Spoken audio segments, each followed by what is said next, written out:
As a busy mom who normally games while others are asleep, and particularly when I'm late night gaming, I prefer the game from bed. Handheld consoles are absolutely great for this. The problem is that the others in my household get very bothered by flashing lights, even on handheld consoles.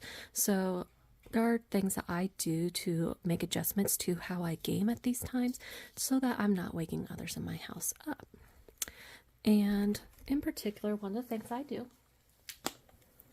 is I use AR glasses. Now, with AR glasses, they plug in with a USB-C, and what these do is these allow me to project a screen basically just in front of my eyes so that I can game.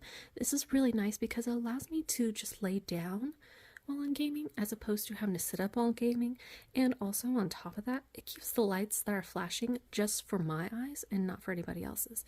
However, what I did find with these glasses, when the Steam Deck, it drains the battery pretty fast, even if I'm not playing a very power intensive game. The Switch doesn't even provide enough power for the AR glasses on its own. So you are going to want to have some sort of hub to allow for charging of whatever system you are on, as well as providing power to the AR glasses. Don't want to just get the AR glasses without this. I had to go a few days without using the AR glasses because I didn't have this. The other thing that I do, especially since I like to lay down, particularly when it comes to the Steam Deck, this is not super intuitive for laying down because of where the heat is coming in and out from.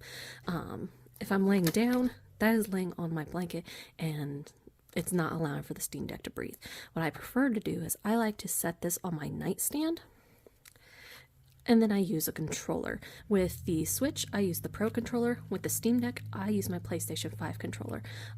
You'll notice that there are some differences between the Steam Deck and the PlayStation controller, so you do have some different keys. So like PlayStation X is going to get you your dot menu, your Steam button is just a regular PlayStation menu, and typically Steam A is for your screen record. So since that is for getting to the dot menu, relatively, you would actually have PlayStation D-pad down for any screen recordings on your Steam Deck.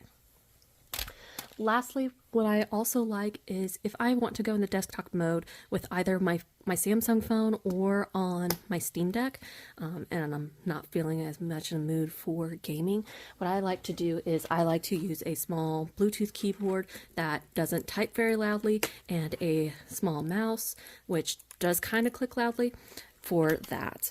If you have any questions, feel free to drop them in the comments below and follow for more tips.